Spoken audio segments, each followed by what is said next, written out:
करते हैं आप लोग अच्छे होंगे। हम और अंजलि दोनों जा रहे हैं गंगा घाट नहाने। तो पहुँच चुके हैं रास्ते में जस्ट आगे।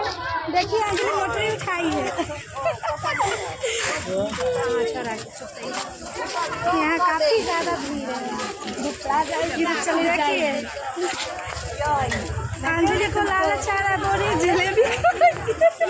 भीड़ कितना है घर पे, बहुत ही ज्यादा भीड़ है। पानी ज्यादा है ना, इसीलिए सुबह नहाए गए कब नहाने के लिए।